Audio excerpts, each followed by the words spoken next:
Hello everyone, मैं राजेश कुमार स्वागत करता हूं आपका एचएम कॉलेज की ऑनलाइन क्लासेस में। डियर स्टूडेंट्स, इससे पहले हम बात कर चुके हैं basic concepts of English language and in the last video we decided that we are going to discuss the types of sentences. चलिए बात करते हैं कितने टाइप के सेंटेंसेस हैं और हम कौन से सेंटेंसेस को पढ़ने वाले हैं हमारे कोर्स में। पहले देखते हैं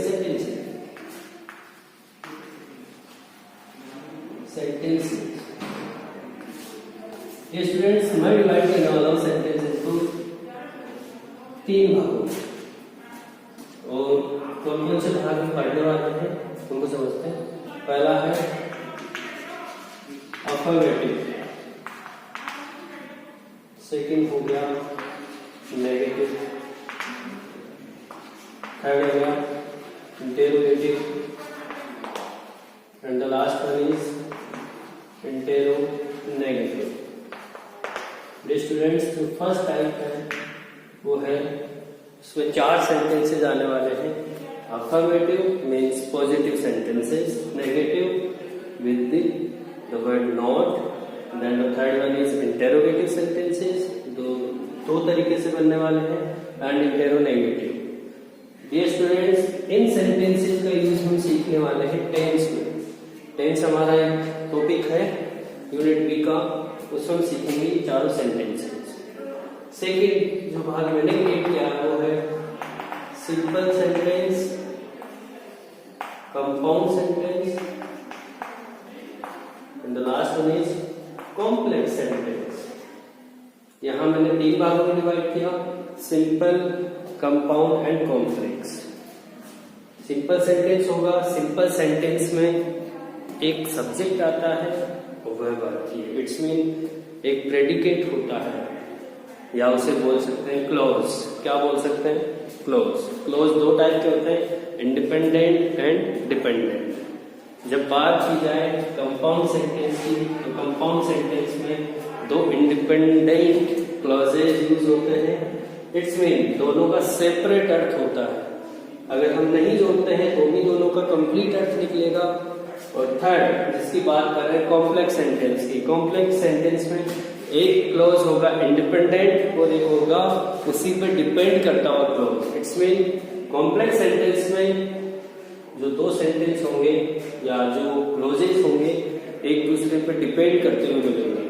इंडिपेंडेंट होगा उसका सीधा सा अर्थ हम ले सकते हैं, लेकिन जो डिपेंड कर रहा है क्लॉज उसका अर्थ इंडिपेंडेंट क्लॉज के बिना हम नहीं ले सकते। इनके एग्जांपल्स मैं आपको देने वाला हूं, लेकिन बात करते हैं थर्ड टाइप ऑफ सेंटेंसेस। जिन सेंटेंसेस को एक्चुअल वे में माना जाएगा कि ये सेंटेंसेस है और अपने कोर्स में हम इन्हें पढ़ने वाले हैं, तो देखिए कौन कौन से हैं। असर्टिव, मैंने कहा असर्टिव सेंटेंसेस।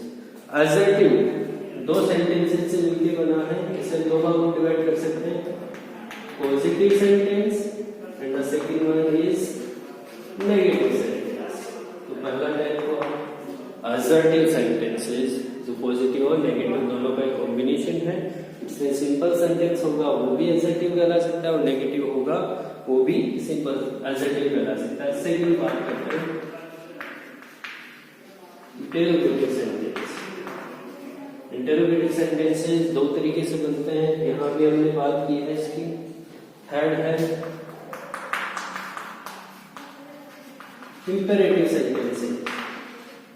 क्या होते हैं इंपेरेटिव सेंटेंसेस? इनके बारे में आज हम डिस्कस करने वाले हैं। नंबर 4 है optative sentence and the last one is exclamatory sentences. तो डियर स्टूडेंट्स, जो हमारे कोर्स में पढ़ने वाले हैं इन 5 सेंटेंसेस को और टेंस में पढ़ने वाले हैं हम इन 4 को। ठीक है, पहला है affirmative, negative, third one is interrogative and fourth one is interrogative. जो सेकंड पार्ट है, अगर आप उसे समझना चाहते हो तो उसके एग्जांपल्स अभी आपके सामने हैं। देखिए, द डॉग बार्क्स, कुत्ता भौंकता है, सब्जेक्ट है वर्ब है। ये एक इंडिपेंडेंट क्लॉज है। कौन सा क्लॉज कहा मैंने? Independent clause. It's mean simple sentence जिसमें एक सब्जेक्ट है और एक वर्ब है, एक सब्जेक्ट है और एक वर्ब है। लेकिन जब बात करती है कंपाउंड सेंटेंस की, जब बात कंपाउंड सेंटेंस की होती है तो उसका स्ट्रक्चर क्या होगा, मैं इसका एग्जांपल आपको देने वाला हूं। कंपाउंड सेंटेंस,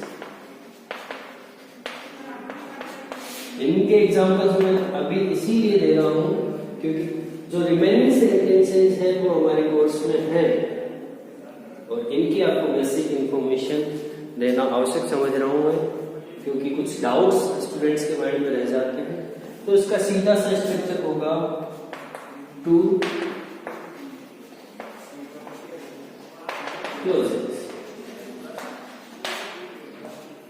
सेंटेंस दो होंगे लेकिन दोनों में क्या होंगे, टू इंडिपेंडेंट क्लोजेस। इसका एक एग्जांपल मैं पहले दे चुका हूं, द डॉग बार्क्स। इसका खुद से अर्थ निकल रहा है, एक सब्जेक्ट है एक वर्ब है। इट्स मीन दो क्लोजेस आने वाले हैं लेकिन दोनों ही क्या होंगे, इंडिपेंडेंट होंगे। दोनों का अर्थ सेपरेट वे में, सेपरेट का अर्थ होता है अलग। अगर अलग अलग अर्थ लेते हैं तो भी उनका अर्थ आएगा, मतलब डिपेंड नहीं कर रहा। तो देखते हैं सेंटेंसेस देखें, लेकिन इन्हें जोड़ते किससे हैं, दो सेंटेंसेस को हमें जोड़ना है कंजंक्शन की हेल्प से। बेसिक कॉन्सेप्ट का सेकंड पार्ट था, उसमें हमने बात की थी कंजंक्शन, पार्ट्स ऑफ स्पीच जो क्या काम करते हैं सेंटेंसेस को जोड़ने का। वो कौन कौन से हैं, बट, इफ, सो। अगर ऐसे कंजंक्शंस के साथ हम जोड़ रहे हैं उनको तो सेंटेंस कौन सा होगा, कंपाउंड सेंटेंसेस। लेकिन जो पहली शर्त है वो क्या होगी कि दोनों क्लोजेस कैसे होने चाहिए, इंडिपेंडेंट होने चाहिए। तो देखिए एग्जाम्पल, द कैप्टन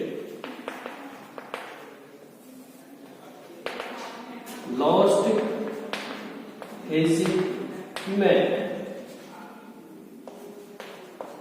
मैं दूसरा सेंटेंस स्टार्ट करूं उससे पहले इसी का अर्थ समझाना चाह रहा हूं। द कैप्टन हुआ सब्जेक्ट, लॉस्ट हुआ वर्ब। इट्स मीन एक सब्जेक्ट है और वर्ब है। हिज मैप हुआ इसका ऑब्जेक्ट, क्या हुआ, ऑब्जेक्ट। इसका सेपरेट अर्थ आ रहा है, कैप्टन ने अपना मैप खो दिया। मैं कैप्टन, कौन सा कैप्टन, जो शिप का कैप्टन है उसकी बात कर रहा हूं कि कैप्टन ने क्या खो दिया, अपना मैप खो दिया। मैप का अर्थ देता है नक्शा। अगर मैं सेकंड सेंटेंस क्रिएट करता हूं बिना कंजंक्शन के, he found the way, found the way, और मैं इसको कनेक्ट कर रहा हूं बट के साथ। अगर मैं इसका सेपरेट अर्थ लेता हूं कि फाउंड द वे, तो उसने अपना रास्ता खोज लिया, सेपरेट अर्थ आ रहा। तो मैंने इन दोनों इंडिपेंडेंट क्लोज को जोड़ दिया बट के साथ, तो सेंटेंस बना कंपाउंड सेंटेंस। कौन सा सेंटेंस, कंपाउंड सेंटेंस। इसमें जो मेन बात थी वो थी कि जो क्लोजेस होंगे वो इंडिपेंडेंट होंगे। अब बात करते हैं कॉम्प्लेक्स सेंटेंस की। किसकी बात होगी, कॉम्प्लेक्स सेंटेंस की। मैं एग्जांपल यहां देके समझाने वाला हूं आपको। देखिए कॉम्प्लेक्स, कॉम्प्लेक्स का होता है जटिल। इसका होगा one independent plus one dependent, one dependent, independent and one dependent.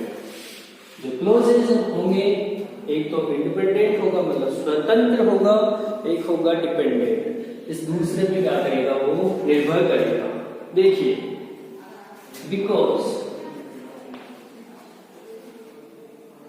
The soup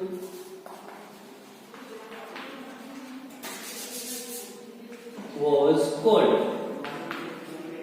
because the soup was cold। इस सेंटेंस को मैं अलग कर रहा हूं कोमा के साथ। किसके साथ, कोमा के साथ, क्योंकि सूप गर्म ठंडा था। आई warmed it into microwave। देखिए ये जो पहला सेंटेंस का पार्ट है ये इंडिपेंडेंट नहीं है, ये है डिपेंडेंट, मतलब निर्भर कर रहा है इसके ऊपर। मैंने गर्म क्यों किया इसे, क्योंकि वो ठंडा था। आई होप स्टूडेंट्स आप अब डिफरेंशिएट कर पाओगे कॉम्प्लेक्स और कंपाउंड सेंटेंस में। अगर दोनों के दोनों क्लोजेज क्या है, इंडिपेंडेंट है, तो सेंटेंस बनेगा कंपाउंड। अगर एक इंडिपेंडेंट है और एक डिपेंडेंट है तो सेंटेंस बनेगा कॉम्प्लेक्स सेंटेंस।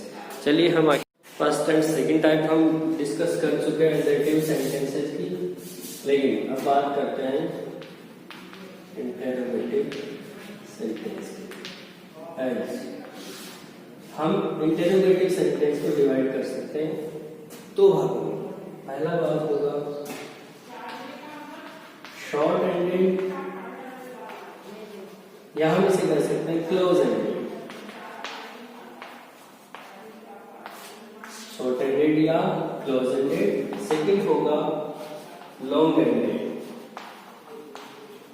समझते हैं ऐसा मैंने क्यों कहा है? शॉर्ट एंडेड या क्लोज एंडेड जो सेंटेंस होगा, इंटरोगेटिव सेंटेंस होगा, वो स्टार्ट होगा हेल्पिंग वर्ब से। इससे स्टार्ट होगा हेल्पिंग वर्ब से। और इसे शॉर्ट एंडेड या क्लोज एंडेड क्यों कहा गया? जब भी क्वेश्चन बनेगा हेल्पिंग वर्ब से, इसका आंसर किस तरीके से दिया जाएगा देखते हैं। पहले स्ट्रक्चर देखते हैं। सबसे पहले helping verb, subject, main verb and then object and question mark. एक सेंटेंस क्रिएट करते हैं। Do you play PUBG? मैंने पूछा डू यू प्ले पबजी, यहां इसका आंसर मिलने वाला है। मैंने क्यों इसे शॉर्ट एंडेड या क्लोज एंडेड कहा है? अगर मैं हिंदी में इससे बात करता हूं तो इसका हिंदी ट्रांसलेशन होगा क्या आप पबजी खेलते हैं? क्या पबजी खेलते हैं? तो जिसका जो इनिशियल आंसर आप देने वाले हो वो होगा क्लोज एंडेड। इसमें the initial answer is going to yes and no, yes and no. जो आपका आंसर था इन शॉर्ट खत्म हो गया, इसीलिए कहलाएगा शॉर्ट एंडेड या क्लोज एंडेड। हेल्पिंग वर्ब से स्टार्ट होने वाले इंटरोगेटिव सेंटेंसेस का स्ट्रक्चर होगा सबसे पहले helping verb, subject, main verb and object, और इसका इनिशियल आंसर होगा यस और नो, इसीलिए कहलाया close ended.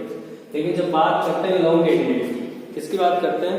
Long ended. Long ended बनते हैं WH वर्ड, जिसे हम बोलते हैं WH वर्ड, लेकिन इसे रियल तरीके से अगर बात करें तो इसे कहेंगे क्वेश्चन वर्ड्स। क्या कहेंगे? Question words. और क्वेश्चन वर्ड्स इंग्लिश में कितने होते हैं? बेसिकली क्वेश्चन वर्ड्स होते हैं 9। कितने होते हैं? 9। तो देखते हैं कौन कौन से हैं बेसिक वर्ड्स जिनकी हमें नॉलेज लेनी है। देखते हैं कौन कौन से हैं बेसिक वर्ड्स और जिनकी हमें नॉलेज लेनी है। मैंने बताया क्वेश्चन वर्ड्स होने वाले 9। देखिए, what, why, where, who, whom, whose, which, when, and at, and the last one is how. These are basic question words in English, only 9. अगर हम इसे एक्सटेंड करना चाहते हैं तो हम हेल्प लेंगे हाउ की, और हाउ की हेल्प लेने के बाद कौन कौन से क्वेश्चन वर्ड्स हम क्रिएट कर सकते हैं जो हेल्प होगी, पूरी हेल्प की जाएगी हाउ की। How long, how far, how old, how often, how many, how much. इतने टाइम वर्ड्स हम और बना सकते हैं, क्वेश्चन वर्ड्स हम बना सकते हैं किसके हेल्प से? हाउ के हेल्प से। देखते हैं पूछता क्या है बोर्ड का हिंदी नहीं होगा क्या, लेकिन ये बात करेगा किसी एक्शन और किसी थिंग की, किसी एक्शन और किसी थिंग की। इंट्रोडक्शन राउंड है सेंटेंसेस का, तो ये बात करता है किसी एक्शन या थिंग की, और इसका आंसर बनता है सब्जेक्ट या ऑब्जेक्ट। सब्जेक्ट या ऑब्जेक्ट क्लियरली लिखा जा सकता, लेकिन जब बात ओनली ऑब्जेक्ट की होती है तो डायरेक्ट ऑब्जेक्ट बनता है वर्ड का आंसर। तुम क्या खाते हो? मैं खाना खाता हूँ। I take food. फूड हुआ answer. Food is a thing. Food is a thing. What do you do? I teach. I teach. Teach is the answer of what, and teach is a action. बात करते हैं why. Hindi में बोला जाता है sir क्यों। It's reason. Reason पूछा जाता है। व्हाई का आंसर होगा कोई भी रीजन। तुम यहाँ क्यों खड़े हो? Why are you standing here? I am waiting for someone. Why are you standing here? I am standing here to wait for someone. और you can answer I am waiting for someone. Where, Hindi में होता है कहाँ, और पूछा जाता है place, किसी जगह के बारे में। आपका जन्म कहाँ हुआ, आप कहाँ से आते हैं, आप कहाँ जाते हैं, वो आंसर होगा वेयर। हु, कौन, किसी पर्सन के बारे में बात की जाएगी। होम, किसे या किसको, किसी के लिए आपने कोई काम किया है, किसी पर्सन के लिए। आई टीच यू, मैं किसे पढ़ाता हूँ? You, and you are a person, you are a second person. किसी पर्सन की बात होगी तो क्वेश्चन होगा होम से एंड हु से। जब बात हिंदी में मीन हो किसे, तो होम की हेल्प ली जाएगी। अगर कौन पूछा जा रहा है, कौन काम करता है, तो हु। हुज, किसका या किसकी। बात हो रही है पोजीशन की, अधिकार की बात हो रही है। ये चौक किसकी है? मेरी है, तो मेरी है, यह आंसर हुआ हुज का। विच, हिंदी में भी आता है कौन सा या कौन सी, कौन सा या कौन सा। यहां भी किसी थिंग की बात होगी, स्पेशली किसी थिंग की बात होगी। आपकी क्लास कौन सी है, आपका पेन कौन सा है। Which is your pen, which is your classroom, which is your bag. This kind of questions are being made with the help of this question word. Then when, come, बात होगी time की। When do you come here? I come here at 8 o'clock. I come here in the morning. ये हुए answers. How, कैसे। Procedure, the way, तरीका पूछा जाता है। आप यहाँ पहुंचते हो, आप चाय बनाते हो, आप खाना खाते हो, लेकिन काम कैसे किया जाता है, वो आंसर होगा हाउ। चलिए इनका भी इंग्लिश समझ लेते हैं। हाउ लॉन्ग, हाउ लॉन्ग से मतलब है कितना लंबा, लेकिन कितना लंबा क्या, time. How long do you take to prepare tea, आपको चाय बनाने में कितना समय लगता है। क्वेश्चन बना हाउ लॉन्ग से, एक्सपेक्ट टाइम की बात होगी। हाउ फार, डिस्टेंस, बात होगी डिस्टेंस की, कितनी दूरी है। जब बात की जाए जयपुर से जोगनेर की दूरी कितनी है, तो क्वेश्चन बनेगा हाउ फार की हेल्प से। हाउ ओल्ड, कितना पुराना या कितना बुढ़ा। हाउ ओल्ड आर यू, एक जनरल क्वेश्चन है जो सभी से पूछा जाता है आपकी एज जानने के लिए। How old are you, I am this years old, आप अगर बताना चाहो। हाउ ऑफ्टन, कितनी बार आप काम करते हो, इट्स में रिपीटेशन की बात हो रही है। आप चाय कितनी बार पीते हैं दिन में। How often do you take tea in a day, question में ना हाउ ऑफ्टन से कितनी बार। हाउ मेनी, कितने या कितनी संख्या। How many students are there, वहां कितने स्टूडेंट्स हैं। नंबर ऑफ स्टूडेंट्स की बात की है, संख्या की बात की है, तो हाउ मेनी। जब बात हो हाउ मच, कितनी मात्रा। How much, how much, how much, बात हो रही है कितनी मात्रा। मात्रा कोई सी हो सकती है, लिक्विड में हो सकती है, ठोस में हो सकती है, ठोस को बोलते हैं सॉलिड। चलिए बात करते हैं। How much sugar do you want, आपको कितनी शुगर चाहिए, मतलब कितनी मात्रा में, क्योंकि हम उसे काउंट नहीं कर सकते। जैसे काउंट कर सकते हैं उससे जानने के लिए हम हेल्प लेंगे हाउ मेनी की, और जैसे हम काउंट नहीं कर सकते इसमें हम उन्हें मेजर कर सकते हैं। मेजरमेंट के लिए हम यूज करेंगे हाउ मच का। डियर स्टूडेंट्स, आगे की वीडियोज में हम बात करने वाले हैं जो रिमेनिंग पार्ट रह गया सेंटेंसेस का, आज हम बात कर चुके हैं असर्टिव एंड इंटेरोगेटिव सेंटेंसेस की। इंटेरोगेटिव सेंटेंसेस 2 टाइप्स के होते हैं। जब बात की हमने short ended and long ended, long ended को हमने फुल्ली एक्सटेंड वे में पढ़ा है कि कितने क्वेश्चन वर्ड्स होते हैं, उनका हिंदी मीन प्लस वो जानना क्या चाहते हैं। Thanks for